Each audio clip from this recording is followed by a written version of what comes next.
এবং রসুলের আগমন হয়েছে সুবহে সাদেকের সময়।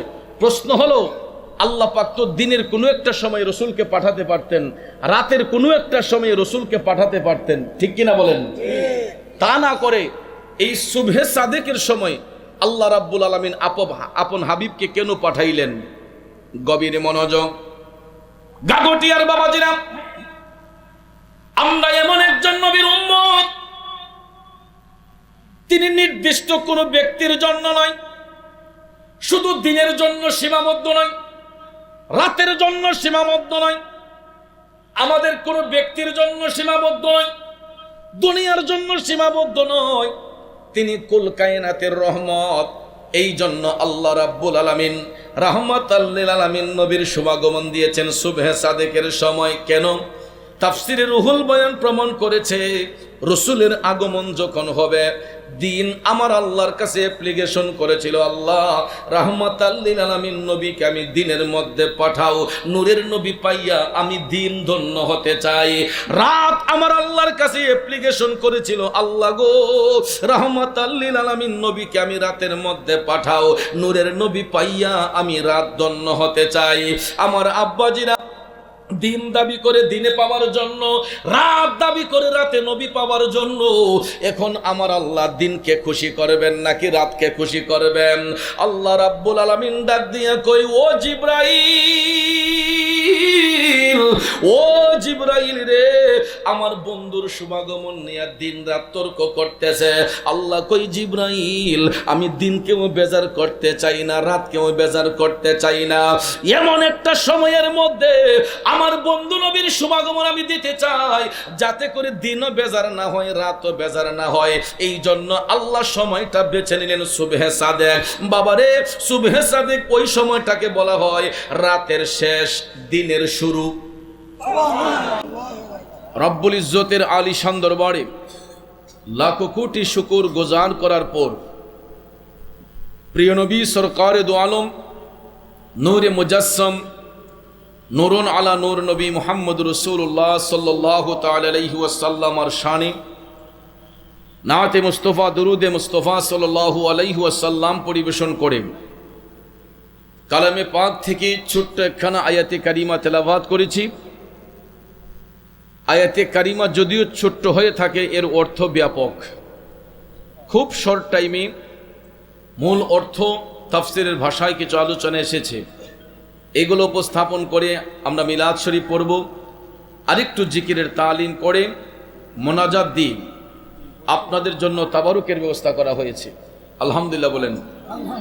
তাবারুক গ্রহণ করে সকলেই আপন আপন বাড়িতে যাব। আল্লাহ পাক যেন শেষ মোনাজাত পর্যন্ত আমাদের সকলকে ধৈর্যের সহিত বসার সুযোগ দান করেন। আমরা সকলে বলি আমিন।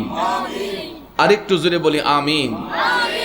প্রিয় ভাইয়েরা আমার, মহান রব্বুল আলামিন আহকামুল হাকিমিন আপন পরিচয় বর্ণনা করে দেওয়ার জন্য যুগে যুগে এই পৃথিবীতে বহু নবী রাসূল আল্লাহ পাক পাঠিয়েছেন। মুফাসসিরিনে কেরাম বলেন 1,24,000 মতান্তরে 2,24,000 নবী পয়গম্বর এই পৃথিবীতে আগমন করেছেন। একমাত্র রাহমাতুল লিল আলামিন নবী ছাড়া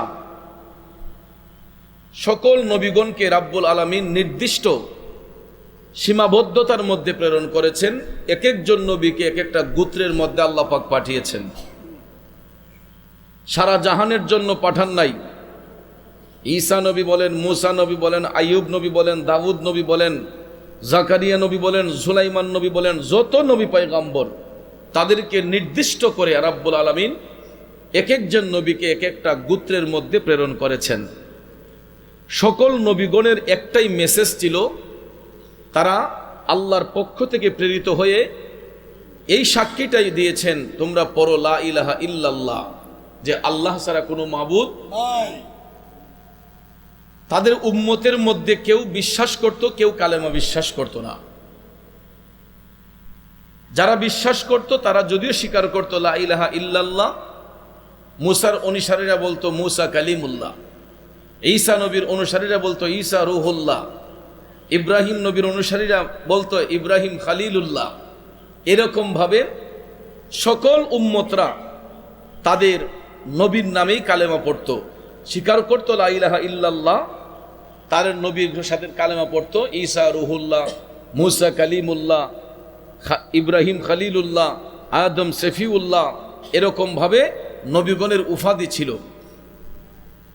তবে আমরা এমন একজন নবীর উম্মত, আমাদের নবীকে রাব্বুল আলামিন নির্দিষ্ট ক্যাটাগরির মাধ্যমে নির্দিষ্ট জায়গার মধ্যে প্রেরণ করেন নাই।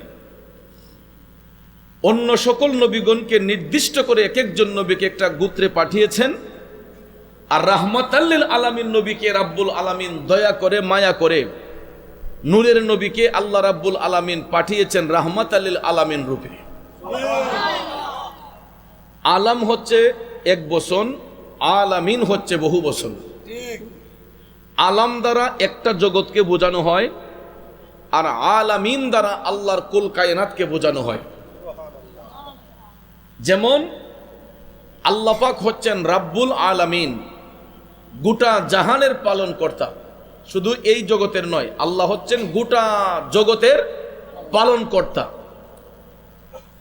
তো আল্লাহ বলেন যেখানে আমি রাব্বুল আলামিন গোটা জাহানের পালন কর্তা, সেখানে আমার হাবিব হচ্ছে রাহমাতাল লিল আলামিন, গোটা জাহানের জন্য রহমত। সুবহানাল্লাহ। শুধু এই দুনিয়ার জন্য রসুল রহমত নয়, পরজগতের জন্য রসুল রহমত নয়, আল্লাহর গোটা সৃষ্টি জগতের মধ্যে যতটা জগৎ সমূহ রয়েছে, যেখানে তিনি রাব্বুল আলামিন সেখানে হাবিব রাহমাতাল লিল। এই বিশ্বভুবনে রসুল ইচ্ছে করে আসেন নাই, নবীজির আসার কোনো প্রয়োজনও ছিল না। আল্লাহ রাব্বুল আলামিন পূর্বের যুগের নবীগণের অ্যাপ্লিকেশনে, বিশেষ করে আমাদের মুসলিম মিল্লাতের আদি পিতা হযরতে বাবা ইব্রাহিম আলাইহিস সালাম বাইতুল্লাহ শরীফ নির্মাণ করার পরে যখন দেখলেন কাবা শরীফের ভিতরে কাফেররা মূর্তি বানায়, প্রতিমা স্থাপন করে, এরা মূর্তির পূজা করে, তখনই ইব্রাহিম আলাইহিস সালাম হাত উঠিয়ে রাব্বুল আলামিনের কাছে অ্যাপ্লিকেশন করেছিলেন, রব্বানা ওয়া বা'আস ফীহিম রাসূলাম মিনহুম ইয়াতলু আলাইহিম আয়াতিকা ওয়া ইউআল্লিমুহুমুল কিতাবা ওয়াল হিকমাতা ওয়া ইউযাক্কিহিম। ইব্রাহিম আলাইহিস সালাম অ্যাপ্লিকেশন করেছিলেন, আল্লাহ রাব্বুল আলামিন তা কবুল করে কোরআনে পাকের অংশ হিসেবে কবুল করেছেন। সুবহানাল্লাহ। তখন আল্লাহ পাক দয়া করে মায়া করে নূরের নবীর নূর মুবারককে সূরতে বাশার রূপ দান করে মানব রূপে এই বিশ্বভুবনে পাঠিয়েছেন। এখন আপনারা বলেন, রসুল কি আমাদের মতো মানুষ নাকি আল্লাহর নূর? আমার বাবাজিরা, বন্ধুরা, গভীর মনোযোগ, লম্বা চড়া কথা বলে আপনাদের মনোযোগ নষ্ট করব না। রসুল আল্লাহ পাকের নূর, এই নূর মুবারককে আল্লাহ সূরত মুবারক দান করেছেন। এই সূরত মুবারকটা হলো সূরতে বাশার। মূলত মানুষ, হাকিকতে রাসূল আল্লাহর নূর। আর কোরআনে পাকের ভাষায় আল্লাহ রাব্বুল আলামিন ওই নবীর সম্মানে বলেছেন, জগৎবাসীদেরকে আল্লাহ বলেছেন বিসমিল্লাহির রহমানির রহিম,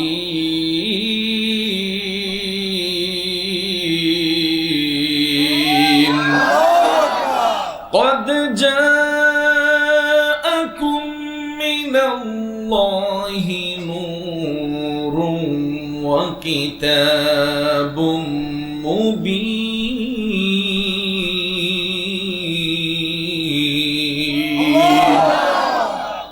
আল্লাহ রাব্বুল আলামিন বলেছেন, নিশ্চয় আমি এইমাত্র তোমাদের নিকট পাঠিয়েছি আমি আল্লাহর পক্ষ হতে নূর, ওয়া কিতাবুম মুবিন, এবং সুস্পষ্ট কিতাব। আল্লাহ রাব্বুল আলামিন বলেছেন, কদ জাআকুম, আমি এইমাত্র পাঠাইলাম, জাআকুম, এইমাত্র পাঠাইলাম, মিনাল্লাহি, আমি আল্লাহর পক্ষ হতে, নূর। নূর শব্দের অর্থ আলো। আবার নূর বা মানা তাফসিরে জালালাইন শরীফের মধ্যে স্পষ্ট এসেছে, হুয়ান নবী সাল্লাল্লাহু আলাইহি ওয়াসাল্লাম। সুবহানাল্লাহ। নূরের তাফসীর করা হয়েছে, নূর দ্বারা বোঝানো হয়েছে রাহমাতাল লিল আলামিন নবীকে। ওয়া কিতাবুম মুবিন, সুস্পষ্ট কিতাব। এই সুস্পষ্ট কিতাব দ্বারা মুরাদ হলো মহাগ্রন্থ আল কোরআন। আমার বাবাজিনা বন্ধুরা, প্রথমে আল্লাহ বলেছেন আমি পাঠিয়েছি নূর, তারপরে আল্লাহ বলেছেন ওয়া কিতাবুম মুবিন, সুস্পষ্ট কিতাব। প্রথমে আল্লাহ পাঠাইলেন নূর, এরপরে পাঠাইলেন কিতাব। এখন আপনারা বলেন নূর আগে নাকি কিতাব আগে? নূর আগে না কিতাব আগে? নূর বা মানা হুয়া নবী সাল্লাল্লাহু আলাইহি ওয়াসাল্লাম। খুলে দেখেন তাফসিরে রুহুল বায়ান, খুলে দেখেন তাফসিরে জালালাইন, সুপ্রসিদ্ধ তাফসির ইবনে আব্বাসের মধ্যেও নূর বা মানা হুয়া নবী সাল্লাল্লাহু আলাইহি ওয়াসাল্লাম। এখন আল্লাহ রাব্বুল আলামিন মহাগ্রন্থ আল কোরআন দ্বারা প্রমাণ করে দিয়েছেন আমি আল্লাহর পক্ষ থেকে পাঠাইলাম নূর। এখন ভাইয়ার আমার, বন্ধুরা আমার, এই নূর জিনিসটা কি এটা বোঝার জন্য, চিনার জন্য এই নূর মুবারককে আমার আল্লাহ সূরতে বাশার রূপ দান করেছেন, মানব রূপ দান করেছেন, মানুষের আকৃতি দিয়েছেন। আসলেই কি রাসূল মানুষ? আমার বাবাজিরা, না না না, রাসূল মানুষ নয়, রাসূল আল্লাহর পক্ষ থেকে নূর। এই জন্য আমি কয়েকটা হাদিস শরীফ আজকে নোট করে নিয়ে আসলাম আপনাদের বোঝার স্বার্থে। রাসূলের জবান মুবারক দিয়ে তিনি বলেছেন তিনি যে আল্লাহর নূর, এটা দেখেন হাদিস শরীফ দ্বারা প্রমাণ। হাদিস কানা বর্ণনা করেছেন আবি উযাফা রাদিয়াল্লাহু তাআলা আনহু আনিন নবী সাল্লাল্লাহু আলাইহি ওয়াসাল্লাম ক্বালা রাআইতু উম্মিহিনা ওয়াদাআতনি সাতুন মিনহা নূরুন আদাআত লাহু কুসুরা বাসরা। চিৎকার মেরে বলুন না সুবহানাল্লাহ। বন্ধুরা আমার, দয়াল নবীর আগমনের ব্যাপারে রাসূল কি বলতেছেন? হযরতে আবু উযাফা রাদিয়াল্লাহু তাআলা আনহু থেকে হাদিস বর্ণনা, আল্লাহর নবী সাল্লাল্লাহু আলাইহি ওয়াসাল্লাম বলেন আমাকে ভূমিষ্ঠ করার সময় আমার মাতা আমেনা খাতুন, ওনার নাভিমূল থেকে, ওনার উদর থেকে এমন একটা নূরের রোশনি বের হতে দেখলেন, যেই নূরের রোশনিতে বসরার সকল মহলগুলা আলোকিত হয়ে গেছে। আর জোরে জোরে কন্যা সুবহানাল্লাহ। এই জন্য কবি বলেছেন নূর নবী এসেছে, নূর নিয়ে এসেছে, সেই নূরেতে সারা জাহান আলোকিত হয়েছে। আসসালাতু আসসালামু আলাইকা ইয়া রাসূলুল্লাহ, আসসালাতু আসসালামু আলাইকা ইয়া হাবিবাল্লাহ। কষ্ট হচ্ছে আমার বাবাজিরা, সেই নুরেরই ঝলকে গিয়ে চাঁদ সূরজে পড়েছে, লক্ষ তারা সেই নূরেতে উদ্ভাসিত হয়েছে। চোখ তারা এসেছে মিটি মিটি জ্বলেছে, দুরুদ সালাম পড়ে তারা নূরকে বরণ করেছে। আসসালাতু আসসালামু আলাইকা ইয়া রাসূলুল্লাহ, আসসালাতু আসসালামু আলাইকা ইয়া হাবিবাল্লাহ। একটা জবান বন্ধ রাখবেন না, চিৎকার মেরে বলুন না আল্লাহু আকবার। হে বড় ঘাগটিয়ার বাবাজিরা, মনোযোগ মনোযোগ। হাদিস শরীফ তেলাওয়াত করলাম, আল্লাহর নবী বলেছেন আমাকে ভূমিষ্ঠ করার সময় আমার মাতা আমেনা খাতুন রাদিয়াল্লাহু তাআলা আনহা, উনার থেকে এমন একটা নূরের টুকরা উদ্ভাসিত হতে দেখলেন, যার আলোয় বসরার মহলগুলা সব আলোকিত হয়ে গেছে। এখন ভাইয়ের আমার, বন্ধুরা আমার, ওই নূরটা কখন এসেছিল? ওই নূরের আলোটা কখন এসেছিল? আমেনা খাতুন রাদিয়াল্লাহু তাআলা আনহার উদর হতে যেই দিন নূরের রশ্মিটা বের হয়েছিল, ওই মাসটার নাম ছিল রবিউল আউয়াল। সুবহানাল্লাহ। ওই মাসটার নাম ছিল রবিউল আউয়াল। বারটা ছিল সোমবার, বারটা ছিল সোমবার, তারিখটা ছিল 12 তারিখ। বাবাজিরা আমার, সময়টা ছিল সুবহে সাদেক। সুবহানাল্লাহ। সময়টা ছিল সুবহে সাদেক, আর বার ছিল সোমবার। কেননা আরবিতে দিনের পরিবর্তন হয় মাগরিবের পর থেকে, ঠিক না? ঠিক। যেমন মাগরিবের পর থেকে দিনের পরিবর্তন হয়। যেমন আজকে যদি চাঁদের কত তারিখ আজকে জানি না সঠিক, 13 তারিখ, আজকে 13 তারিখের রাত 14 তারিখের রাত, আজকে কিন্তু 14 তারিখ শুরু হয়ে গেছে এবং আগামী কালকে সারাটা দিন হবে 14 তারিখ, আবার মাগরিবের পরে হয়ে যাবে 15 তারিখের রাত। এই জন্য আরবিতে আপনার গণনা শুরু হয় রাত থেকে, মাগরিবের পর থেকে, সূর্যাস্তের পর থেকে দিনের পরিবর্তন হয়। এই জন্য সোমবার দিন ছিল, আর তারিখটা ছিল 12 তারিখ, সময়টা ছিল সুবহে সাদেক। এখন প্রশ্ন হলো, আমি আপনি জন্মগ্রহণ করি, হয়তো যদিও সোমবারে জন্মগ্রহণ করি, এটা তারিখের নির্ধারিত সময় হয় না, সুবহে সাদেকও হয় না, হইতে পারে সন্ধ্যা রাতে, হতে পারে মধ্যরাতে, হতে পারে দিনের বেলায়, হতে পারে দিনের কোনো একটা সময়ের মধ্যে, কিন্তু সুবহে সাদেকের সময় আমার আপনার জন্ম হয় নাই। কথা কোন ঠিক না বেঠিক? এবং রসুলের আগমন হয়েছে সুবহে সাদেকের সময়। প্রশ্ন হলো, আল্লাহ পাক তো দিনের কোনো একটা সময় রসুলকে পাঠাতে পারতেন, রাতের কোনো একটা সময় রসুলকে পাঠাতে পারতেন, ঠিক কিনা বলেন? তা না করে এই সুবহে সাদেকের সময় আল্লাহ রাব্বুল আলামিন আপন হাবিবকে কেন পাঠাইলেন?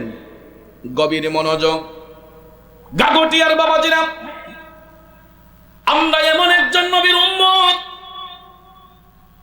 তিনি নির্দিষ্ট কোনো ব্যক্তির জন্য নয়, শুধু দিনের জন্য সীমাবদ্ধ নয়, রাতের জন্য সীমাবদ্ধ নয়, আমাদের কোনো ব্যক্তির জন্য সীমাবদ্ধ নয়, দুনিয়ার জন্য সীমাবদ্ধ নয়, তিনি কুল কায়নাতের রহমত। এই জন্য আল্লাহ রাব্বুল আলামিন রাহমাতাল লিল আলামিন নবীর শুভাগমন দিয়েছেন সুবহে সাদেকের সময়। কেন? তাফসিরে রুহুল বয়ান প্রমাণ করেছে, রসুলের আগমন যখন হবে, দিন আমার আল্লাহর কাছে অ্যাপ্লিকেশন করেছিল, আল্লাহ রাহমাতাল লিল আলামিন নবীকে আমি দিনের মধ্যে পাঠাও, নূরের নবী পাইয়া আমি দিন ধন্য হতে চাই। রাত আমার আল্লাহর কাছে অ্যাপ্লিকেশন করেছিল, আল্লাহ গো রাহমাতাল লিল আলামিন নবীকে আমি রাতের মধ্যে পাঠাও, নূরের নবী পাইয়া আমি রাত ধন্য হতে চাই। আমার আব্বাজিরা দিন দাবি করে দিনে পাওয়ার জন্য, রাত দাবি করে রাতে নবী পাওয়ার জন্য। এখন আমার আল্লাহ দিনকে খুশি করবেন নাকি রাতকে খুশি করবেন? আল্লাহ রাব্বুল আলামিন ডাক দিয়া কই, ও জিবরাইল, ও জিবরাইল রে, আমার বন্ধুর শুভাগমন নিয়ে দিন রাত তর্ক করতেছে। আল্লাহ কই, জিবরাইল আমি দিনকেও বেজার করতে চাই না, রাতকেও বেজার করতে চাই না।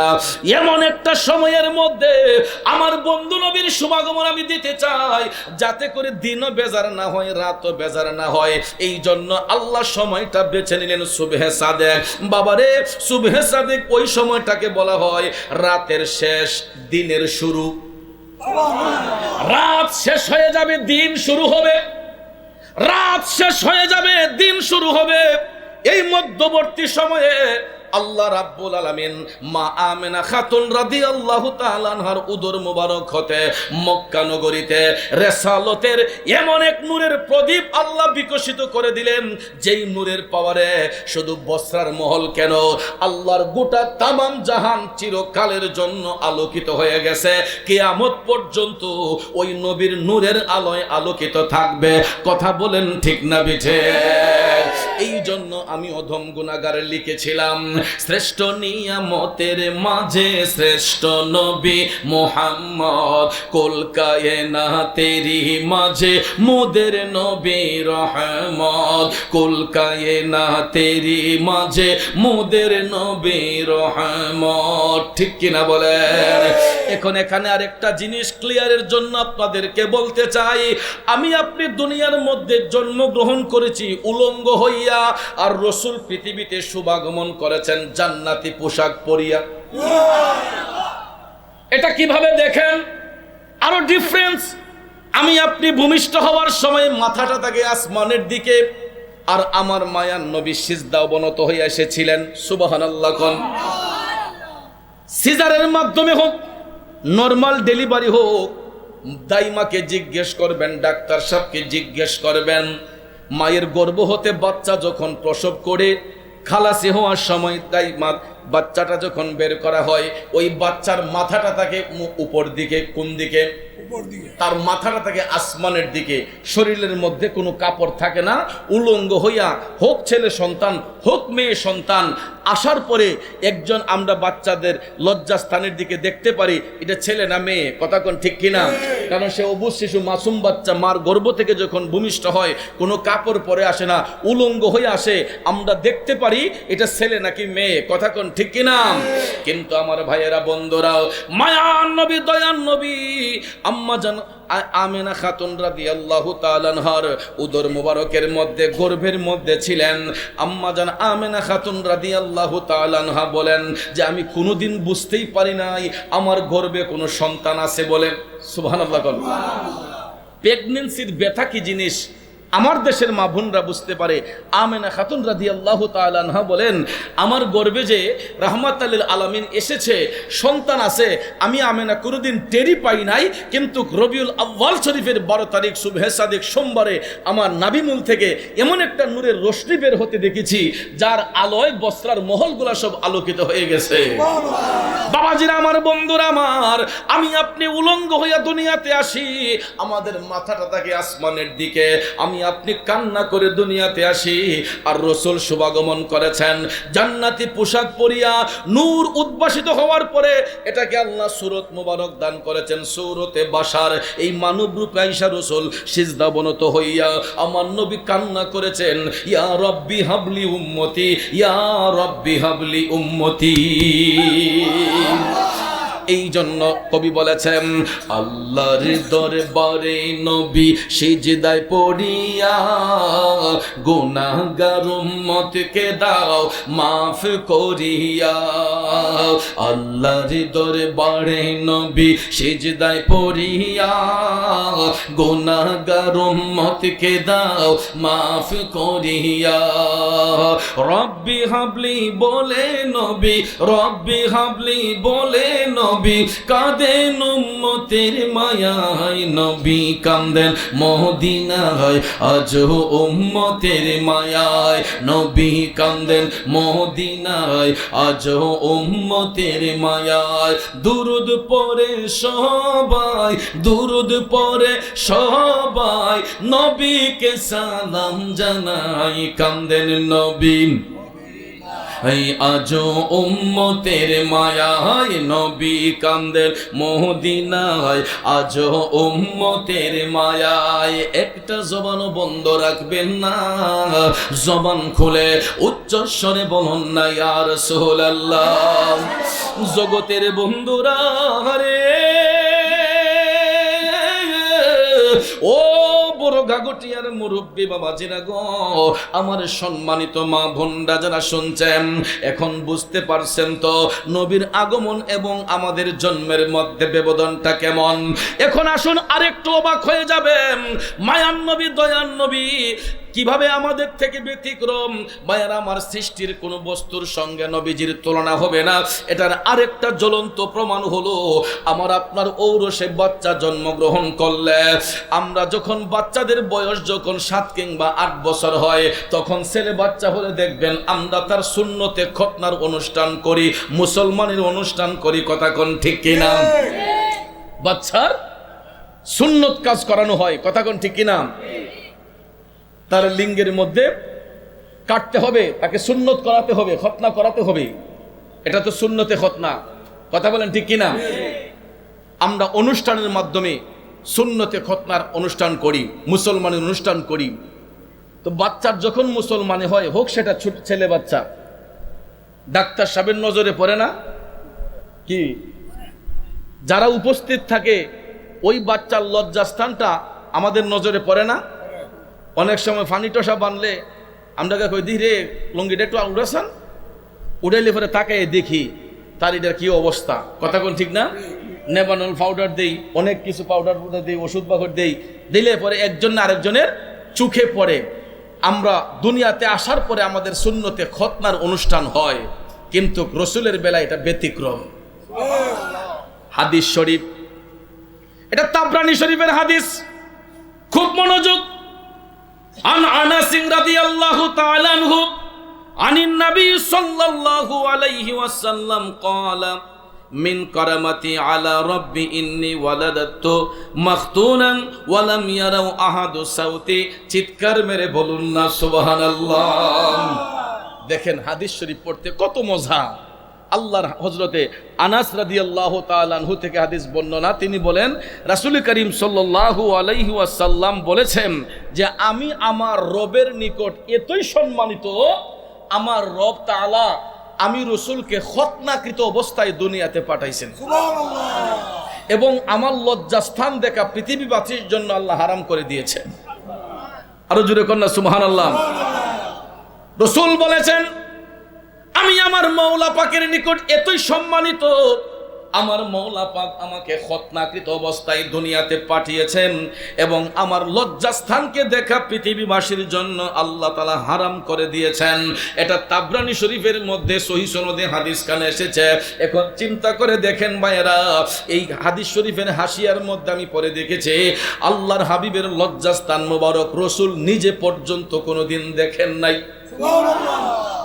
আমরা যখন স্বামী স্ত্রী হই অনেক সময় দেখা যায় স্ত্রী স্বামীর লিঙ্গ দেখতে পারে, স্বামী স্ত্রীর লিঙ্গ দেখতে পারে, এটা শরীয়ত বৈধ করেছে, ঠিক না বেঠিক?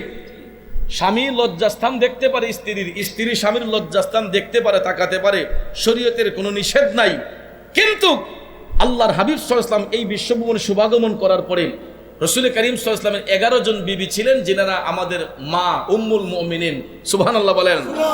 এই 11 জন বিবির মধ্য হতে কোন বিবি আল্লাহর হাবিব সাল্লাল্লাহু আলাইহি ওয়াসাল্লামের লজ্জাস্থান মোবারক দেখার সৌভাগ্য হয়? ইভেন রাসূল নিজেও কোনোদিন আপন লজ্জাস্থান মোবারকের দিকে তাকান নাই। চিল্লায় কন্যা সুবহানাল্লাহ। কেনই বা তাকাবেন?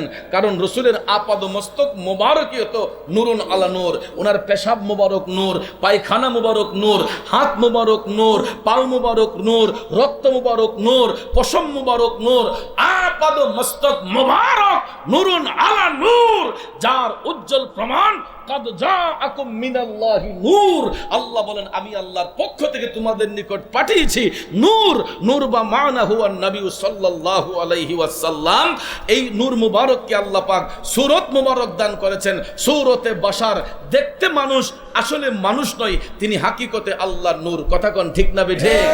আর ওই জিনিসটাকে ধোঁকা দেওয়ার জন্য এই সমাজের কিছু ওয়াহাবি, লামাযহাবি, খারিজি ফিতনার কিছু কিছু ছেলেরা রাসূলকে আমাদের মতো মানুষ বানাইবার জন্য উপচে পড়ে তারা লেগে আছে। কথা কোন ঠিক না বেঠিক? ভাইয়েরা আমার, বন্ধুরা আমার, এরা আপনাদের সামনে খুব সুন্দর করে কোরআনের দলিল দিব যে আমরা যেমন সংসার করছি রাসূলও সংসার করছেন, আমাদের যেমন ছেলে মেয়ে আছে নবীজিরও ছেলে মেয়ে আছে, আমরা যেমন ঘরবাড়ি আছে রাসূলেরও ঘরবাড়ি আছে। নাউজুবিল্লাহ, কি টাইম হইছে না? এমন কথা বলে কিনা? তখন সাধারণ মানুষ কইতে রাসূল যে আমাদের মতো মানুষ, এটা কোরআনের কোন দলিল আসেনি? কয় আছে। কোনটা? কয় কুল ইন্নামা আনা বাশারুম মিসলুকুম। এই যে কোরআনের দলিল, যে আল্লাহ বলছেন যে আপনি বলুন যে নিশ্চয়ই আমি তোমাদের মতো একজন রক্তে মাংসে গড়া মানুষ। নাউজুবিল্লাহ কন্যা। দলিল দিছে কিসের? কোরআন শরীফের। কথা তো সত্যি, কোরআন শরীফের আয়াত কিন্তু সত্যি, কিন্তু অর্থটা তো সত্যি না। যে অর্থ তুলছে অর্থটা কিন্তু সত্য নয়। আমার বাবাজিরা, কোরআনে পাকের আয়াতে কারিমা সত্য। আল্লাহ রাব্বুল আলামিন বলেছেন কুল ইন্নামা আনা বাশারুম মিসলুকুম ইউহা ইলাইয়া। উচ্চস্বরে কন্যা সুবহানাল্লাহ।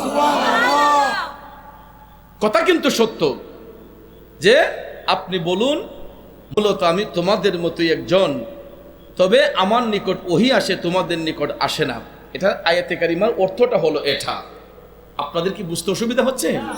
কষ্ট হচ্ছে? এখন আসুন আমরা এই আয়াতে কারিমার বিস্তারিত ব্যাখ্যার দিকে আজকে যাব।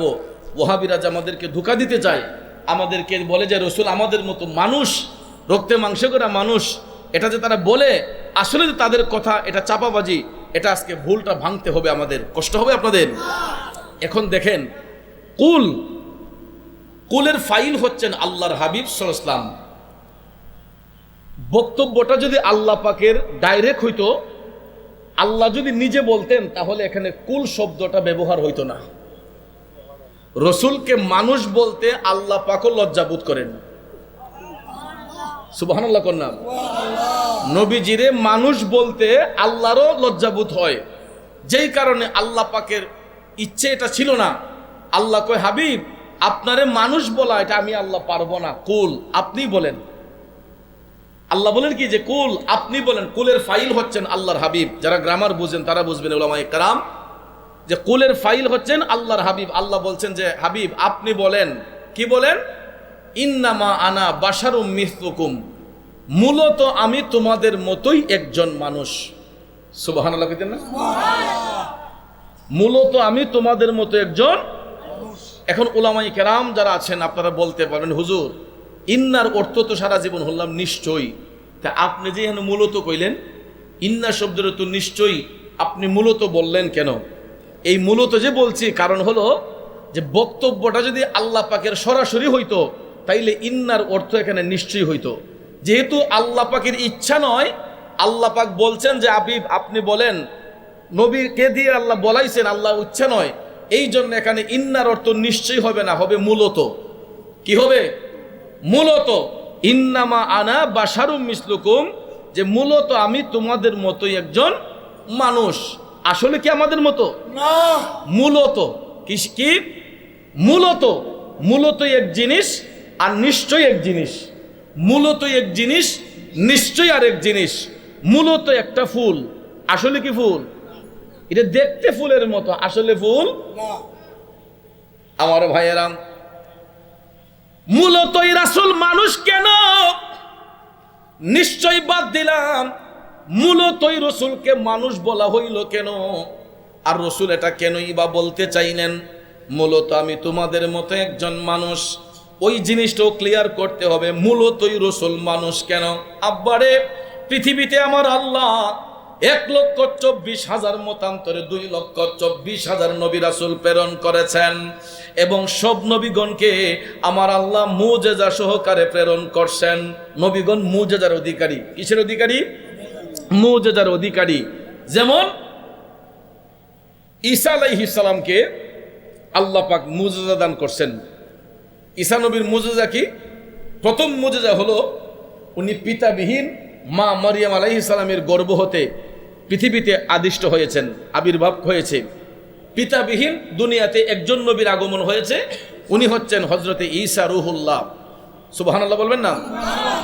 তখন ঈসা নবীর উম্মতদেরকে ঈসা নবী মুজেজা দেখাইলেন। কেমন মুজেজা? উনাকে আল্লাহ মুজেজা দিয়েছেন, ঈসা নবী যখন ফু দেন, ফু দিলে মরা জিন্দা হয়ে যায়। কি হয়ে যায়? ফু দিলে মরা জিন্দা হয়ে যায়। যখন ঈসা নবীর উম্মতরা দেখলো যে উনার ফুর দ্বারাতে মরা মানুষ জিন্দা হয়ে গেছে, ঈসা নবীর অনুসারীরা কয় সর্বনাশ, যেই লোকের ফুর দ্বারাতে মরা জিন্দা হইয়া যায় নিশ্চয়ই উনি খোদা ছাড়া আর কিছু না।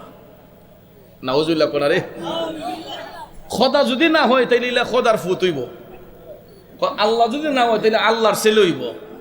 কারণ যেই লোকের ফু দ্বারাতে মরা জিন্দা হয়ে গেছে, কথা তো সত্যি, ঠিক না? কিন্তু এরা মুজেজা বিশ্বাস করে না। এরা মুজেজা না বুঝা এরা ভাবছে যে উনি খোদা, উনি স্রষ্টা। কারণ পিতাবিহীন দুনিয়াতে আসছেন, যার কোনো পিতা নাই, উনি তো আল্লাহর ফুত ছাড়া আর কিছু না। এটা ঈসার অনুসারীরা ধারণা করতেছে। তখন তারা কি করলো? ঈসা নবীকে আল্লাহ রূপে মানতে শুরু করছে। এরা ঈসা আলাইহিস সালামকে সেজদা দেওয়া শুরু করছে। নাউজুবিল্লাহ বলুন। মূসা আলাইহিস সালামের উম্মতদেরকে উনার মুজেজা প্রকাশ করলেন। আল্লাহ পাক রাব্বুল আলামিন মূসা নবীরে মুজেজা দিলেন। মূসা নবীর হাত মোবারকের মধ্যে একটা লাঠি থাকতো। কি থাকতো? এই লাঠি যখন মরা জিনিসের মধ্যে স্পর্শ করতেন, মরা জিন্দা হয়ে যেত। কার হুকুমে? আল্লাহ এই মুজেজা তার বন্ধুকে দান করেছেন। মূসা নবী যখন লাঠি ইশারা করতেন, মরা জিন্দা হয়ে যেত। তখন কি হইতো? মূসা নবীর উম্মতরা ধারণা করলো সর্বনাশ, যেই লোকের লাঠির আঘাতে মরা জিন্দা হইয়া যায় উনি তো খোদা ছাড়া আর কিছু না। নাউজুবিল্লাহ কোন। তখন এরা স্রষ্টাকে ভুললা মূসা নবীর সেজদা দেওয়া শুরু করছে। এইরকম ভাবে সকল নবীগণের উম্মতরা তাদের নবীগণের একটা দুইটা মুজেজা দেখে তারা স্রষ্টাকে ভুলে তাদের নবীগণকে সেজদা দেওয়া শুরু করলো। আখিরি জামানার নবী, আমাদের নবী হুজুরে করিম রউফুর রহিম রাহমাতাল লিল আলামিন চিন্তা করলেন যে ওই গোত্রের লোকেরা তাদের নবীর একটা দুইটা মুজিজা দেখে এরা স্রষ্টা রূপে মানতে শুরু করলো। আল্লাহ রাব্বুল আলামিন তো আমি রসুলকে অসংখ্য অগণিত মুজিজা দান করেছেন, সাধারণত আমার হাত মোবারকে আল্লাহ যেই মুজিজা দিয়েছেন, আমার উম্মতরা যদি শুধু আমার হাত মোবারকের মুজিজা দেখে তাইলে তো এরা স্রষ্টারে বললা আমি নবীর সিজদা দেওয়া শুরু করব। ঠিক না ঠিক? তখন রসুল চিন্তা করলেন না, সিজদার মালিক তো একমাত্র আল্লাহ। ঠিক না ঠিক? সিজদার মালিককে এই জন্য আমরা রসুলকে আল্লাহ রূপে গ্রহণ না করার জন্য, দেখেন মায়ান নবী কত বিনয় ছিলেন, কত উদার ছিলেন, কত দয়াবান ছিলেন। আমরা রসুলকে আল্লাহ রূপে না মানার জন্য রসুল ইচ্ছে পোষণ করলেন যে আমি তাদেরকে বুঝাই ইন্নামা আনা বাশারুম মিসলুকুম, মূলত আমি তোমাদের মতো একজন, কিন্তু আসলে কি আমাদের মতো? ইউহা ইলাইয়া, রসুল বলেন আমার নিকট ওহী আসে, তোমাদের নিকট আসে এখানে আলাদা। কিন্তু মূলত মানুষ বলার কারণ কি? যাতে আমরা রসুলকে আল্লাহ রূপে গ্রহণ না করি, স্রষ্টা রূপে মেনে না নেই। রসুল আল্লাহর নূর, কারণ আল্লাহ হচ্ছেন খালেক, রসুল হচ্ছেন মখলুক। আল্লাহ হচ্ছেন স্রষ্টা, রসুল হচ্ছেন সৃষ্টি। তবে ভাইয়ের আমার এটা জেনে রাখবেন, রসুল সেই সৃষ্টি যেই সৃষ্টির সঙ্গে পৃথিবীর অন্য কোনো সৃষ্টির তুলনা হয় কারণ আল্লাহর হাবিব সাল্লাল্লাহু আলাইহি ওয়াসাল্লাম বেনজির বেমিসাল, কারোর সঙ্গে রসুলের কোনো তুলনা হয় না, হতে পারেও না। এই জন্য ভাইয়েরা আমার, রসুলকে মানুষ যারা বলে এরা আসলে বেকুব, এরা বেকুব ছাড়ার কিছু না। রসুল হচ্ছেন মূলত মানুষ, আসলে তিনি আল্লাহর নূর। কথা কোন ঠিক না বেঠে?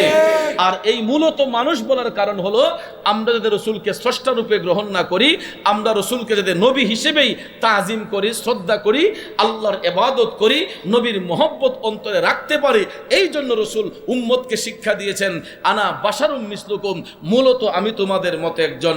আসলে কি আমাদের মতো? ইউহা ইলাইয়া, রসুল বলেন আমার নিকট ওহী আসে, তোমাদের নিকট তা আসে না, এখান থেকে আলাদা। এই জন্য রসুল আল্লাহ নূর, এতে কোনো সন্দেহ নাই। যারা মানুষ বানাইতে চায় ওই সমস্ত ভাইদেরকে বলবো আপনারা তাফসির চিনুন, তাফসির বুঝুন। তাফসির শুধু করলেই হবে না, অপব্যাখ্যা করে মানুষকে ধোঁকা দিবেন না, অপব্যাখ্যা করে সহজ সরল মনা সুন্নিদের অন্তরগুলা লুটে নিয়ে যাবেন না। কারণ আমরা নবীর পক্ষে ছিলাম, আছি, থাকবো যতদিন দেহের মধ্যে প্রাণ থাকবে। কথা কোন ঠিক কিনা? আমরা নবীর পক্ষে থাকতে চাই কি চাই না? তাহলে একটা ঈমানি চেতনা দিয়ে একটা আওয়াজ দিতে হবে, নারায়ে তাকবীর, নারায়ে রিসালাত, নারায়ে গাউসিয়া, আহলে সুন্নাত ওয়াল জামাত। পবিত্র ঈদে মিলাদুন নবী, সকল ঈদের সেরা ঈদ ঈদে মিলাদুন নবী, সকল ঈদের সেরা ঈদ, দয়াল নবীর আগমন, রাহমাতাল লিল আলামিন নবীর আগমন, পবিত্র ঈদে মিলাদুন নবী, ঈদে মিলাদুন নবী। এইরকম আওয়াজ দিলে লাভ হবে না লস হবে? ঈমান মজবুত হবে নাকি দুর্বল হবে? ওই ঈমানদাররা কয় মাগো আমায় গোসল করাইয়া দাও, পাঞ্জাবি পরাইয়া দাও, আতর মাখাইয়া দাও, যাব প্রিয় নবীর, যাব প্রিয় নবীর জুলুসে। এই ধরাতে নূরের নবী তশরীফ এনেছে মাগো, এই ধরাতে নূরের নবী তশরীফ এনেছে। মাগো আমায় গোসল করাইয়া দাও, পাঞ্জাবি পরাইয়া দাও, আতর মাখাইয়া দাও, যাব প্রিয় নবীর, যাব প্রিয় নবীর জুলুসে। বছর গড়ে মিলাদুন্নবী এসেছে মাগো, এই ধরাতে নূরের নবী তশরিফ এনেছে। ঠিক কিনা বলেন? ও বন্ধু, নবীর আগমনে খুশি হয় মুমিন, বেজার হয় শয়তান। ঠিক কিনা? আজকে একটা চমকে উঠবেন একটা কথা শুনে। আবু জেহেল, আবু লাহাব এরা তো অভিশপ্ত। ঠিক কিনা বল? আবু জেহেলের বাড়ির মধ্যে শুধু নজ্জিসখানা, টয়লেট। কথা কোন ঠিক কিনা? আবু লাহাব অভিশপ্ত। কেন? এরা আল্লাহর হাবিবকে নবী হিসেবে মানে নাই। কি হিসেবে মানে নাই? নবী হিসেবে মানে নাই। আমি তাফসিরে জালালাইন শরীফের মধ্যে দেখেছি, আবু লাহাবের ঘরে একজন দাসী ছিল, যার নাম ছিল সোয়াইবা। নাম কি? সোয়াইবা। সে আবু লাহাবের ঘরের দাসী ছিল। তো যখন রাহমাতাল লিল আলামিন নবীর শুভাগমন হয়েছে, ওই দিন সোয়াইবা আনন্দে উদ্বেলিত হয়েছেন, তার মনের মধ্যে অনেক খুশি। আবু লাহাব প্রশ্ন করলো, হে সোয়াইবা, আজকে তোমাকে এত আনন্দিত দেখাচ্ছে কেন? তুমি এত খুশি কেন? তখন আবু লাহাবের দাসী সোয়াইবা বলল যে পৃথিবীর জমিনে তাশরিফ এনেছেন রাহমাতাল লিল আলামিন। আমেনা খাতুনের উদর হতে তাশরিফ এনেছেন রাহমাতাল লিল আলামিন। তখন আবু লাহাব চিন্তা করলো, আচ্ছা আমার ভাতিজার জন্ম হয়েছে। তখন আবু লাহাব একটু খুশি উদযাপন করছে। সুবহানাল্লাহ বলেন না? ভাতিজা হিসেবে খুশি হয়েছে, রসুল হিসেবে খুশি হয় নাই। দেখেন, আবু লাহাব অভিশপ্ত। আল্লাহ একটা কোরআনে পাকে সূরা লাহাব নাজিল করেছেন তার সম্পর্কে। তারপরেও নবীজির আগমনে ভাতিজা হইয়া খুশি হওয়ার কারণেও আবু লাহাবের কবরের মধ্যে 54 দিন আল্লাহ রহমতের ঝর্ণার শীতল হাওয়া বর্ষণ করে। সোমবার দিনে দয়াল নবীর শুভাগমন হয়েছে। তাহলে গণনা সূত্রে পাওয়া গেছে বৎসরে 54টা সোমবার আসে। কয়টা? বৎসরে 54 দিন সোমবার পাওয়া যায়।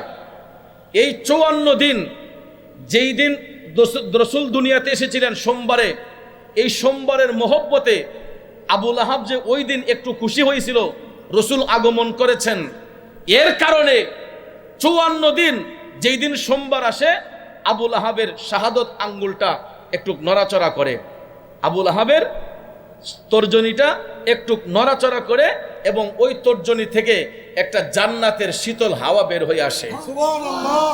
জিজ্ঞেস করা হলে প্রশ্ন আসলো যে এই কারণেই আবু লাহাব অভিশপ্ত হওয়ার পরও 54 দিন তার কবর থেকে জান্নাতের শীতল হাওয়া বয়, আল্লাহ পাক তার কবরে শান্তি দেয়, কারণ সে রাসূল সাল্লাল্লাহু আলাইহি ওয়াসাল্লামের আগমনে খুশি হয়েছিল। খুশি হওয়ার কারণে বৎসরে 54 দিন তাকে নবীর মহব্বতে একটু শান্তি দেওয়া হয়। কিন্তু রসুল আসার পরে আবু লাহাব ভাতিজা হিসেবে খুশি হয়েছে, রসুল হিসেবে খুশি হয় নাই, যেই কারণে অভিশপ্ত। আর নবী পাইয়া খুশি হওয়ার কারণে আল্লাহ পাক তার কবরে 54 দিন একটু আরাম দেন। তাহলে চিন্তা করে দেখেন, যদি আবু লাহাব রসুলকে রসুল হিসেবে মানত, তাহলে কি আবু লাহাবের উপর অভিশাপ আসতো? অভিশাপ আসতো? আবু জেহেল যদি রসুলকে রসুল হিসেবে মানত, তাহলে কি তার এই পরিণতি হইতো? কিন্তু নবীর সাথে বিয়াদবি করার কারণে, নবীর বংশের লোক হওয়া সত্ত্বেও এরা অভিশপ্ত, জাহান্নামী। কিন্তু নবীজির ভালোবাসার ফলে আল্লাহ পাক রাব্বুল আলামিন বুঝিয়েছেন, দেখ আমার হাবিবের সম্মান কতটুক, আমি আমার হাবিবের সম্মানে তোদেরকে এই আরামটুকু দিয়েছি।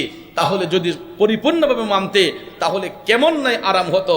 ভাইয়েরা আমার, বন্ধুরা আমার, এই পর্যন্ত দেখা যায় ইয়াজিদের অনুসারীরা, আবু জেহেল, আবু লাহাবের অনুসারীরা এখনো দুনিয়াতে আছে।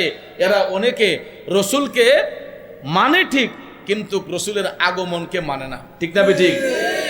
নবী দাবি করে ঠিক, নবীর উম্মত দাবি করে ঠিক, জশ্নে জুলুস করতে চায় না, নবীর আগমনে খুশি হতে চায় না। কিন্তু আল্লাহ রাব্বুল আলামিন কোরআনুল হাকিমে বলেছেন, কুল বিফাদলিল্লাহি ওয়া বিরহমাতিহি ফাবিযালিকা ফালইফরাহু হুয়া খায়রুম মিম্মা ইয়াজমাউন। এই আয়াতগুলো তো লুকানো যাবে না। এই আয়াতের মাধ্যমে আল্লাহ রাব্বুল আলামিন স্পষ্ট করে বলেছেন যে আপনি বলুন, আমি আল্লাহর পক্ষ থেকে পাঠানো হয়েছে। ফজল, ফজল বা মানা এটা তাফসিরে ইবনে আব্বাসের মধ্যে এসেছে, ফজল বা মানা হচ্ছে ইসলাম। ফজল বা মানা কি? ইসলাম। আর ওয়াবি রহমতিহি, রহমত বা মানা হচ্ছে, এক জায়গার মধ্যে এসেছে রাহমাতাল লিল আলামিন, অপর জায়গায় এসেছে আল কোরআন। এখন আপনারা বলেন, অনেকে বলতে পারে যে কোরআন তো আইসি ঠিকই, কিন্তু আমার নবী আগে না কোরআন আগে? রহমত আগে, রাহমাতাল লিল আলামিন আগে নাকি কোরআন আগে? এখানে রহমত দ্বারা যদিও কোরআনকে বোঝানো হয়, কোরআন মানেই হচ্ছেন রসুল সাহেবে কোরআন। সুবহানাল্লাহ বলেন। রসুল কি? সাহেবে কোরআন। কারণ কোরআনের মূলেই তো রসুল। কথা কোন ঠিক না ঠিক? রসুলকে না পাঠাইলে আল্লাহ কি কোরআন পাঠাইতেন? এই জন্য সকল নবীর উপর আল্লাহ কোরআন ওই কিতাব অবতীর্ণ করেছেন। ইনজিল বলেন, বাইবেল বলেন, তৌরত বলেন, জবুর বলেন, কোরআন বলেন, এক একটা কিতাব এক একজন নবীর উপর পাঠিয়েছেন। আসমানি কিতাব 104 খানা, 104 জন নবীর উপরে 104 খানা কিতাব অবতীর্ণ করেছেন। কথা কোন ঠিক না? এরই মধ্যে আমাদের নবীর কাছে যেটা পাঠিয়েছেন এটা হচ্ছে মহাগ্রন্থ আল কোরআন। ভাইয়ের আমার, বন্ধুরা আমার, এই কিতাব নিয়ে আল্লাহ পাক বিশ্ববাসীর সঙ্গে চ্যালেঞ্জ পর্যন্ত করেছেন। যালিকাল কিতাবুল রাইবা ফি হুদাল লিল মুত্তাকিন, যেটা এমন একটা কিতাব যেই কিতাবের মধ্যে কোনো সন্দেহ নাই। আর রাসূল এমন একজন নবী যেই নবীর মধ্যে কোনো কলঙ্ক আছে? চাঁদে কলঙ্ক থাকতে পারে, সূর্যে কলঙ্ক থাকতে পারে, আমার আপনার মধ্যে কলঙ্ক থাকতে পারে, কিন্তু আমার নবীর মধ্যে কোনো কলঙ্ক নাই। কোরআনে পাকের মধ্যে কোনো সন্দেহ নাই। এই সত্য নবীর উপর আল্লাহ সত্য কোরআন পাঠিয়েছেন। এই জন্য রসুলকে বলা হয় সাহেবে কোরআন। জোরে জোরে কন্যা সুবহানাল্লাহ। আমার বাবাজিরা, বন্ধুরা, অনেক লম্বা আলোচনা, কোন দিকে যাব কোন দিকে না। বন্ধুরে, নবীর আগমনে খুশি হয় মুমিন, বেজার হয় শয়তান। আর এর উজ্জ্বল দৃষ্টান্ত এখনো দেখা যায়। আমরা যখন জশ্নে জুলুস ঈদে মিলাদুন নবী ইসলাম পালন করে, আর মুনাফিকরা দেখবেন আলগা থেকে এরা তামাশা দেখে হাসি ঠাট্টা করে কি করে না। এই জন্য আমি অধম গুনাহগারে লিখেছিলাম, জশ্নে জুলুস নবীজির শানে পালন করে সব মুমিনের দোলে। ঠিক না বেঠে? দুই হাত তুলে বলুন না ইয়া রাসূলুল্লাহ। ঈদে মিলাদুন নবী সকল ঈদের সেরা ঈদ। অদম গুনাহগারে লিখেছিলাম, জশ্নে জুলুস নবীজির শানে পালন করে সব মুমিনের দোলে, বলে সবাই একই সুরে নারায়ে রিসালাত, বলে সবাই একই সুরে নারায়ে রিসালাত। কুল কায়নাতেরি মাঝে মুদের নবী রহমত, কুল কায়নাতেরি মাঝে মুদের নবী রহমত। শ্রেষ্ঠ নিয়ামতের মাঝে শ্রেষ্ঠ নবী মুহাম্মদ, কুল কায়নাতেরি মাঝে মুদের নবী রহমত, কুল কায়নাতেরি মাঝে মুদের নবী রহমত। কষ্ট হচ্ছে আমার বাবাজিরা, একটা জবানও বন্ধ রাখবেন না, জবান খুলে উচ্চস্বরে বলুন আল্লাহু আকবার। আর একটু মায়ার সুরে বলুন না ইয়া রাসূলুল্লাহ। কথা সংক্ষেপ, এবার বলুন, নবীর আগমনে আমরা খুশি না বেজার? খুশি হওয়ার জন্য, আমাদেরকে খুশি উদযাপনের জন্য নির্দেশ দিয়েছেন কে? আল্লাহ। আরো জোরে কোন কে? কারণ এর চাইতে উত্তম আনন্দ, উত্তম খুশি আর কিছু হইতে পারে না। দয়াল নবীর আগমন, আমরা আনন্দে উদ্বেলিত হয়ে আমরা নবীর আগমনে খুশি উদযাপন করব। নিয়ম ছিল 365 দিনের 365 দিনের জন্য আমরা জুলুস করি। ঠিক না ঠিক? ইমামদারদের উচিত ছিল যে নবীজির আগমনে বৎসরে 365 দিনে আমাদের জুলুস করা প্রয়োজন ছিল। তারপরও আমরা ব্যস্ততার কারণে, রিজিকের তাল্লাশে আমরা বৎসরে অন্তত একটা দিন দয়াল নবীর আগমনের দিনেই আমরা আশেকের রসুলরা মিলে, আশেক প্রেমিকরা মিলে জশ্নে জুলুস পালন করে থাকি। সারা বাংলাদেশে নয়, আপনার বহির্বিশ্বে এই বছর 152টা দেশের মধ্যে, কয়টা দেশে? 152টা দেশের মধ্যে জাঁকজমকপূর্ণভাবে জশ্নে জুলুস ঈদে মিলাদুন নবী পালন হয়েছে। আরো জোরে কন্যা সুবহানাল্লাহ। আর এশিয়া উপমহাদেশের মধ্যে জশ্নে জুলুস যতটা কান্ট্রিতে হয়েছে, আমাদের বাংলাদেশের নামও কিন্তু ইতিহাসের পাতায় আছে। কারণ বাংলাদেশের মধ্যে সবচেয়ে বড় জুলুস যেটা হয়, এটা চট্টগ্রামের জমিনে হয়।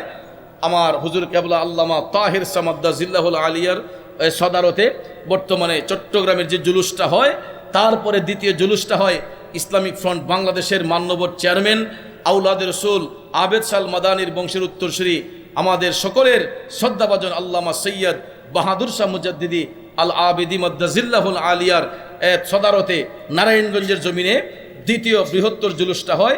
তারপরে রাজধানী ঢাকায়, তারপরে আমাদের বিভিন্ন জেলায়, উপজেলায়, ইউনিয়নে জাঁকজমকপূর্ণভাবে জশ্নে জুলুস হয়। আমাদের হবিগঞ্জেও বিশাল আকারের জুলুস হয়। এই বছর আমি ভৈরবে জুলুস করেছি। গত বৃহস্পতিবার দিনে আমরা ভৈরবের ময়দানে জুলুস করেছি। আমি দেখেছি বাজিতপুর থেকেও অনেক লোকগুলা গিয়েছে জুলুসের মধ্যে, কুলিয়ারচর থেকে গিয়েছে, আপনার নরসিংদী, রায়পুরা, বেলাবো থেকে অনেক লোক জড়ো হয়ে আমি দেখেছি ভৈরব এই বছর প্রায় লক্ষাধিক লোকের সমাগমে জশ্নে জুলুস হয়েছে। কারণ ভাইয়ার আমার, সুন্নিরা যদি গরম হয়ে যায়, বাতেলদের এমনি অস্তিত্ব থাকবে না। কথা কোন ঠিক না? কারণ আমরা সুন্নিরা কিন্তু আমরা লাঠিবাজি করি না, চাপাবাজি করি না, আমরা শালীনভাবে ইসলামের খেদমত আঞ্জাম দিই। কথা কোন ঠিক কিনা? এই জশ্নে জুলুসকে প্রতিহত করার জন্য আপনার বাতেল ফেরকারা বিভিন্নভাবে তারা লাঠিসোঁটা হাতে নিয়ে এরা এটা প্রতিবাদ করত। কিন্তু এই 1-2 বছর ধরে আমাদের সরকারি নির্দেশনায় প্রত্যেকটা শিক্ষা প্রতিষ্ঠানে বাধ্যতামূলক আপনার ঈদে মিলাদুন্নবী পালন করতে হবে। বাধ্যতামূলক সরকারি বেসরকারি প্রতিষ্ঠানে ঈদে মিলাদুন্নবীর দিনে জাতীয় পতাকা উত্তোলন করার সাথে সাথে মিলাদ দিতে হবে। দয়াল নবীর আগমনে খুশি উদযাপন করার নির্দেশ সরকারিভাবে জারি আছে। এই জন্য এখন মামুর ফুটাইতে আর বাধা সাদা দিতে পারে না, লাঠি সুটা নিলেও ভাবে যে তো জেল বইরা লেবুনিয়া। কথা কোন ঠিক না বেটি? এই লেগা এই 2-3 বছর দিরা একটুক দমন আছে। যদি হারা একটুক সুযোগ পায় তাইলে আমরা কেল্লাত বাড়ি ছাড়া আর কিছু দিবে না। কিন্তু একভাবে না একভাবে আল্লাহ এটিকে দমায়ে রাখে নবীজির মহব্বতে। ভাইয়ার আমার, আমরা জুলুস করব আর ওই মামুর ফুতরা আলগা থেকে তামসা দেখবো, আর জান্নাতের মধ্যে আমরা হাইসা হাইসা জান্নাতে যাব, আর ইডি আলগা থেকে বেহার মতো চাইয়ে থাকবো। কথা কোন ঠিক না ঠিক? আমরা জুলুস করতে করতে জান্নাতে চলে যাব নবীজির মহব্বতে, আর এইগুলা যে নবীর বিরোধিতা করেছিল এগুলো আমাদেরকে দেখা বেহার মতো ছায়া ছায়া আঁকড়ে তাকাই থাকবো। কথা কোন ঠিক কিনা? তাহলে বলুন, আমরা জশ্নে জুলুস ঈদে মিলাদুন নবী চাই কি চাই না? আরো জোরে বলেন, চাই কি চাই না? কারা কারা চাই 2 হাত তুলে দেখায়। নারায়ে তাকবীর, নারায়ে রিসালাত, আহলে সুন্নাত ওয়াল জামাত, পবিত্র ঈদে মিলাদুন নবী, ঈদে মিলাদুন নবী, সকল ঈদের সারা ঈদ। এই যে হাতগুলা উঠাইছেন, আমার আল্লাহ দেখছে কি দেখছেন? আমার দয়াল নবী দেখে কি দেখে না? হে সুন্নি মুসলমান শুনেন, জীবনে হয়তো অনেক পাপ করেছি, জীবনে হয়তো অনেক অন্যায় করেছি, কিন্তু ক্ষমা পাওয়ার একটা রাস্তা আজকে আমাদের হয়ে গেল।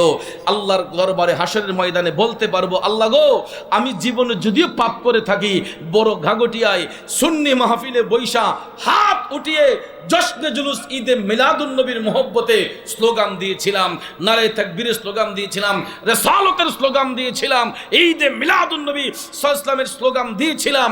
হয়তোবা আল্লাহ রাব্বুল আলামিন এই হাত উঠিয়ে নবীর স্লোগান দেওয়ার কারণে আমাদেরকে নবীজির খাতিরে আল্লাহ পাক নাজাত করে জান্নাতে দিতে পারে। ঠিক কিনা বলেন?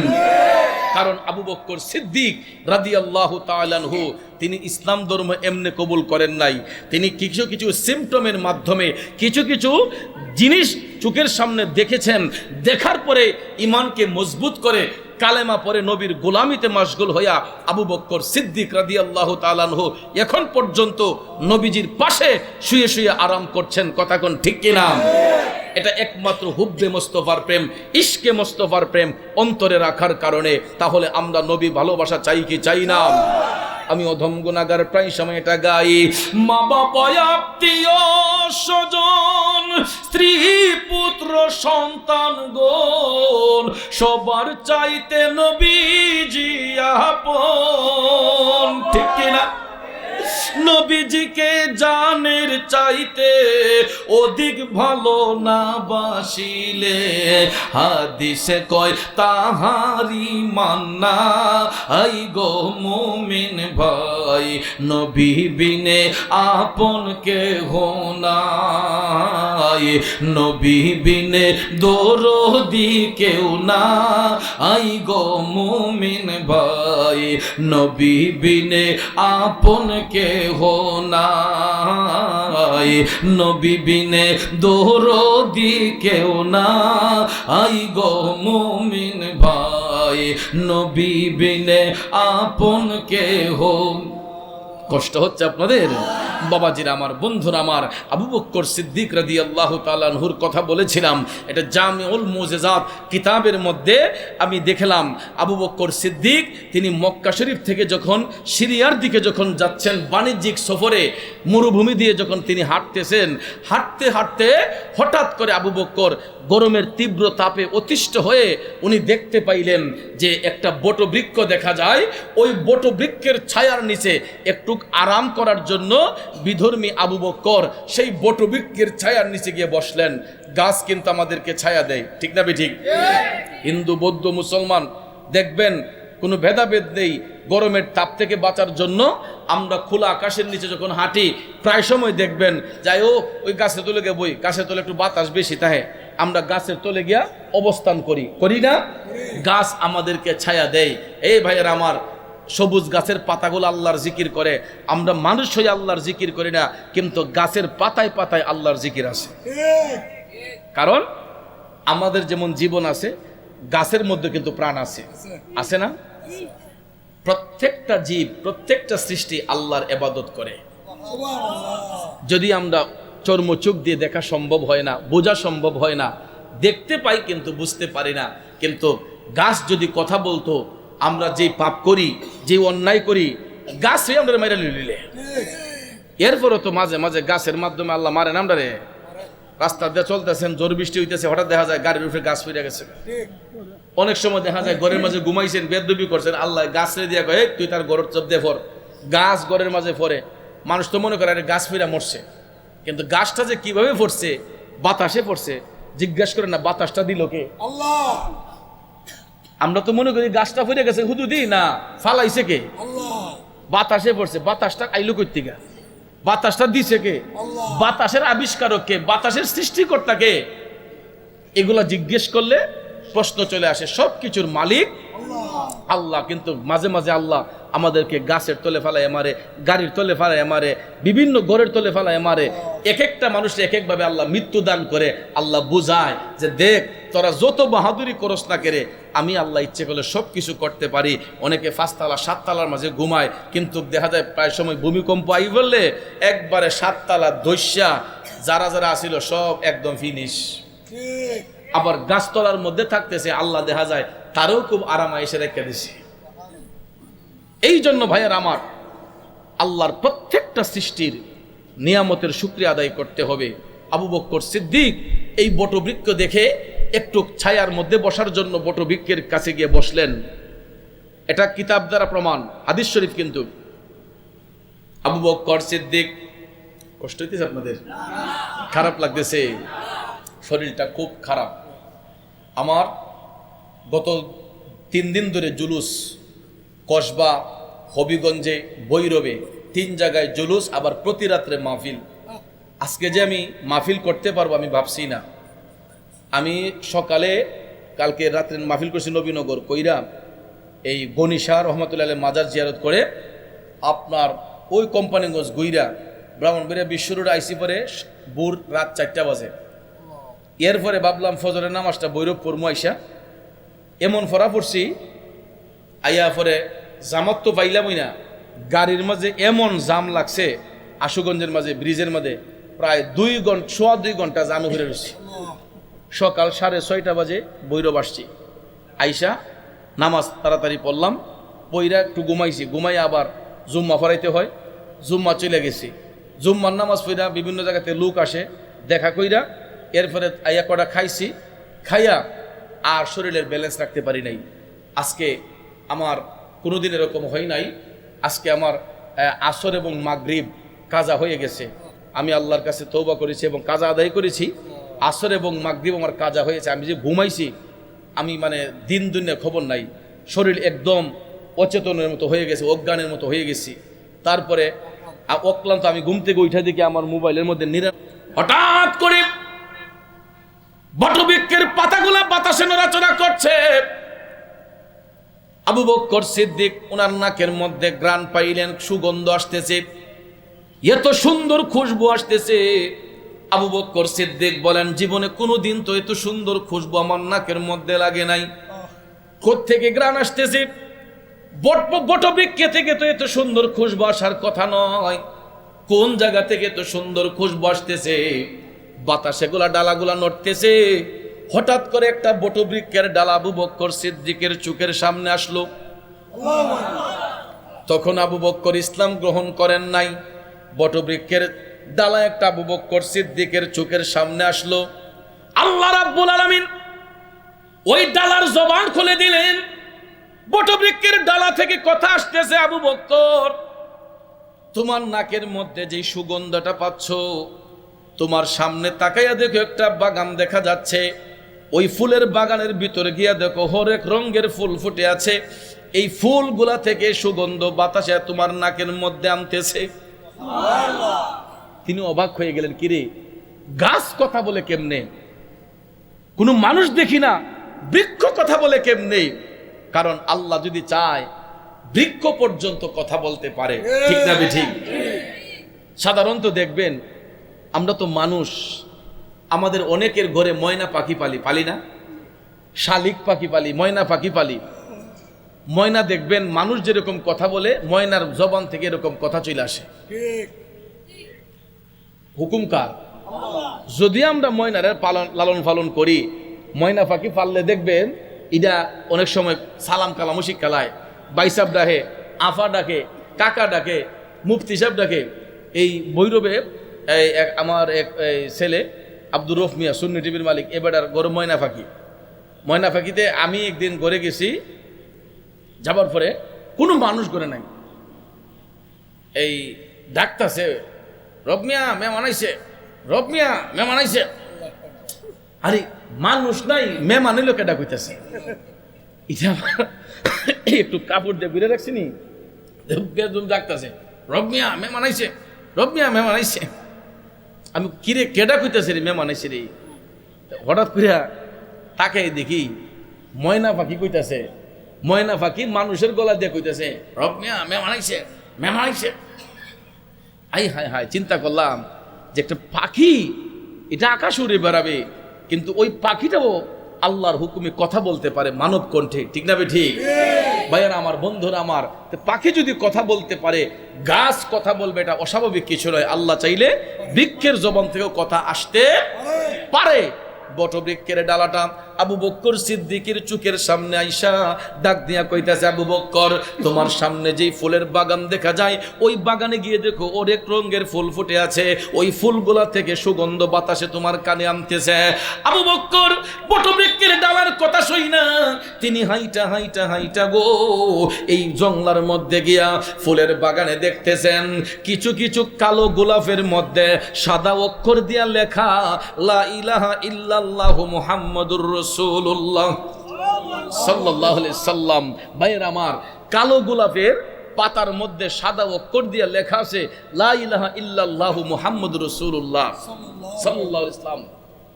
আবু বকর ভাবলেন যে এটা কি বাক্য, এটার মধ্যে এভাবে লেখা গোলাপ ফুলের পাতার মধ্যে, এই বাগানের ভিতর কে লেখলো এটা? আবু বকর ভাবতেছেন যে কেডা লিখতে পারে। তিনি অনেকগুলা ফুলের দিকে তাকাইলেন, তাকাইয়ে দেখতেছেন যে প্রত্যেকটা ফুলের কালো গোলাপের পাপড়ির মধ্যে সাদা অক্ষর দিয়া লা ইলাহা ইল্লাল্লাহু মুহাম্মাদুর রাসূলুল্লাহ সাল্লাল্লাহু আলাইহি ওয়াসাল্লাম লেখা আছে। তখন তিনি একবার ভাবলেন যে হয়তো কোনো মানুষ দ্বারা লেখা হয়েছে। আবার চিন্তা করলেন একটা মানুষের দ্বারা তো এতগুলা ফুলের মধ্যে লেখা সম্ভব না, নিশ্চয়ই এটা কোনো আল্লাহর কুদরতি লীলা খেলা হবে। তখন আবু বকরের বিশ্বাসটাকে মজবুত করার জন্য তিনি সিদ্ধান্ত নিলেন যে যেই ফুলটা এখনো কলির ভিতরে রয়েছে, আমি আবু বকর নিজের হাতে এই কলিটা খুলবো, ফুলের পাপড়িটা খুলবো। খোলার পরে যদি দেখি অফুটন্ত গোলাপের ভিতরেও কালেমা শরীফ লেখা, তাইলে আমি বুঝবো যে এটা আল্লাহর পক্ষ থেকে কোনো পবিত্র বাক্য হবে। সুবহানাল্লাহ কন্নাম। আবু বকর সিদ্দিক কেমনে নবীর প্রেমে পাগল হইলেন? বটবৃক্ষের ডালার কথা শুই না বাগানে ঢুকলেন, কালো গোলাপের পাপড়িটা হাতের মধ্যে নিলেন, কলিটা হাতের মধ্যে নিয়া অফুটন্ত গোলাপ ফুলটা আবু বকর নিজের হাতে যখন পাপড়িটা খুললেন, খোলার পরে তিনি দেখতে পাইলেন গো ওই অফুটন্ত গোলাপের ভিতরেও আমার আল্লাহ কুদরতি কলম দ্বারা লেখা রাখছেন লা ইলাহা ইল্লাল্লাহু মুহাম্মাদুর রাসূলুল্লাহ সাল্লাল্লাহু আলাইহি ওয়াসাল্লাম। জুরে জুরে বলুন না সুবহানাল্লাহ। নবীজি আমার আল্লাহর বন্ধু, কোনো সন্দেহ না আয়ো রে, আমি নূর নবীজির নামে শান্তি পাই, ঠিক না? আবু বকর সিদ্দিক তখন ওই অফুটন্ত গোলাপের ভিতরে যখন লা ইলাহা ইল্লাল্লাহু মুহাম্মাদুর রাসূলুল্লাহ লেখা দেখলেন, আবু বকরের অন্তরের মধ্যে আমার নবীর ভালোবাসা পয়দা হয়ে গেছে। আবু বকর আমার নবীর প্রেমে পাগল হইয়া কাউকে প্রকাশ করে নাই, কারণ প্রকাশ করার মতো কোনো মানুষও সেখানে, বোঝার মতো কোনো মানুষও নাই। আবু বকর বুইজা তিনি সিরিয়াতে বাণিজ্য কইরা রাতবেলা যখন রাত্রি যাপন করলেন, ঘুমের ঘরে স্বপ্ন দেখেছিলেন আসমানের চাঁদ সূরজ তার কোলের মধ্যে হাজির। স্বপ্নের তাবির জানার জন্য ঈসাই পাদ্রির কাছে গেলেন, পাদ্রি তাবির বলেছে এবং ওই পাদ্রি আবু বকর সিদ্দিকের কাছে আল্লাহ রসুলকে একটা সালামও দিয়েছে। ওই পাদ্রি নবীর উপর ঈমান এনেছে। আবু বকর সিদ্দিক নবীর মোহব্বত অন্তরে নিয়া পুনরায় মক্কাতে আইসা যখন নবী তাল্লাশ করতেছেন, করতে করতে করতে এক মুহূর্তে আবু বকর আমার দয়াল নবীর দেখা পাইলেন। দয়াল নবী আপনার দরবারে আমি গোলাম হাজির হইয়াছি। দয়াল নবী আপনার দরবারে আমি গোলাম হাজির হইয়াছি। আবু বকর সিদ্দিক নবীর কদমে হাজির। নিজে থেকে বলার আগেই মায়ান নবী দয়ান নবী ডাক দিয়ে বলতেছেন, হে আবু বকর তাড়াতাড়ি কালেমা পড়ে মুসলমান হইয়া যাও। আবু বকর সিদ্দিক অবাক হয়ে গেলেন, কি ব্যাপার? আমার নাম যে আবু বকর, এটা তো রসুলকে আমি বলি নাই। আমি যে ইসলাম গ্রহণ করার জন্য আসলাম এটা তো বলি নাই। রসুল জানে কেমনে? সুবহানাল্লাহ। আমার নবী জানতে পারে কি পারে না? রসুলকে এই ক্ষমতা দিয়েছেন কে? আবু বকর বিনয়ের সহিত আবেগপ্রত কণ্ঠে বললেন, নবী গো আমি মুসলমান হওয়ার জন্য এসেছি, এটাও ঠিক।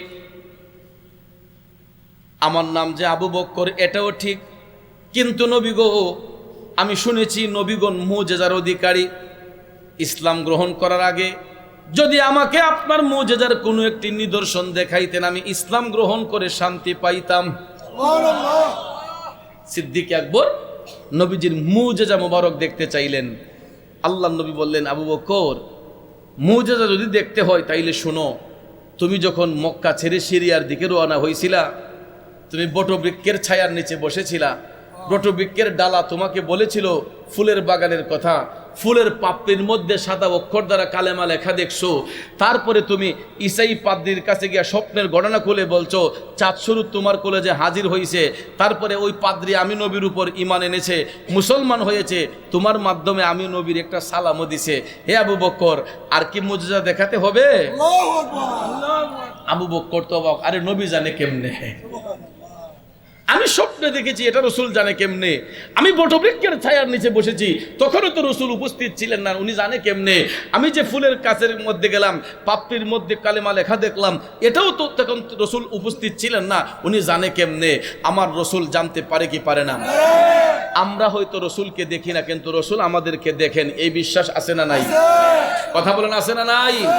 আবু বকর সিদ্দিক তখন বললেন, সাদাকতা ইয়া রাসূলুল্লাহি আনা আশহাদু আন্নাকা রাসূলুল্লাহ। নবী গো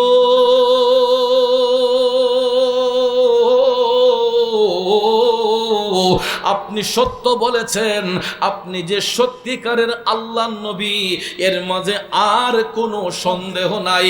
মায়ার নবী গো, আর দেরি কইরেন না, তাড়াতাড়ি করে আমারে কালেমা পয়রা মুসলমান বানাইয়া দেন।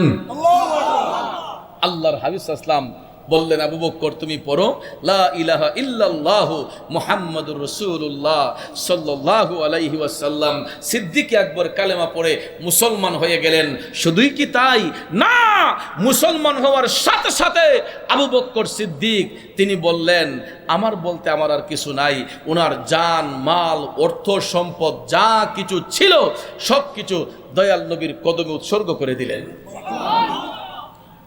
ওরে যাহার দনে হইলাম ধনী, যাহার মানে হইলাম মানি, যাহার গুণে হইলাম গুণী, প্রাণে বিশ্বাস রয় আমার, মুর্শিদ আমার রংমহলে আগ দুয়ারে পাহারাদার। তাই তো আমি শুইয়া থাকি, সংবাদ লই না দুনিয়ার। আল্লাহু আকবার।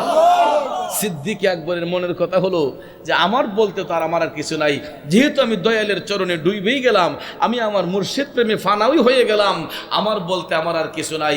আমার যা কিছু আছে এটার মধ্যে সব কিছুর দায়িত্ব আমার মুর্শিদের, আমার আর কিছু নাই। আমি সব বিলিয়ে দিলাম কাকে পাবার জন্য? আল্লাহ আল্লাহ রাসূলকে সন্তুষ্ট করার জন্য। আবু বকর সিদ্দিক সব কিছু বিলিয়ে দিলেন। তখন তিনি আল্লাহর নবীর গোলামিতে মাশগুল হয়ে গেলেন। নবীর গোলামি তিনি এমনভাবে করেছেন, করতে করতে করতে এখন পর্যন্ত রাসূলুল্লাহ সাল্লাল্লাহু আলাইহি ওয়াসাল্লামের পাশে শুয়ে শুয়ে আবু বকর সিদ্দিক আরাম করতেছেন। সবুজ গম্বুজ যারা দেখতে যান, রওজা শরীফের মধ্যে গেলে দেখবেন প্রথম দরজার সামনেই লেখা লা ইলাহা ইল্লাল্লাহু মুহাম্মাদুর রাসূলুল্লাহ বা রাসূলুল্লাহ সাল্লাল্লাহু আলাইহি ওয়াসাল্লাম লেখা। তারপরের গেটটাতে লেখা আবু বকর সিদ্দিক রাদিয়াল্লাহু তাআলা আনহুর নাম। এরপরে গেটটাতে লেখা ওমর ইবনুল খাত্তাব রাদিয়াল্লাহু তাআলা আনহুর নাম। তারা নবীর ভালোবাসা অন্তরে রাখার কারণে আবু বকর, হযরত উমর রাদিয়াল্লাহু তাআলা আনহুমা তারা নবীজির পাশে শুয়ে শুয়ে আরাম করছেন। আমরা যদি নবীর পাশে শুয়ে আরাম করতে নাও পারি, নবীর গোলামি যদি মাশগুল হয়ে যায়, আল্লাহর নবীর দিদার যদি আমাদের নসিব হইয়া যায়, আমাদের কপালে জান্নাত না জাহান্নাম? নিঃসন্দেহে জান্নাত। কারণ স্বপ্নে হোক বাস্তবে হোক, যে একবার রাসূলের চেহারা মোবারক দেখবে, জাহান্নামের আগুন তার জন্য হারাম হয়ে যায়, জান্নাত তার জন্য রেডি হয়ে যায়। তাহলে বলুন আমরা রসুল দেখতে চাই কি চাই না? তাহলে ওই নবী যদি দেখতে হয়, আসল নবীর মহব্বত অন্তরে নিয়া মায়ার নবীর তাজিমের মাধ্যমে সালাম দিয়ে আমরা আরেকটু জিকির করব। রাজি আছেন সবাই?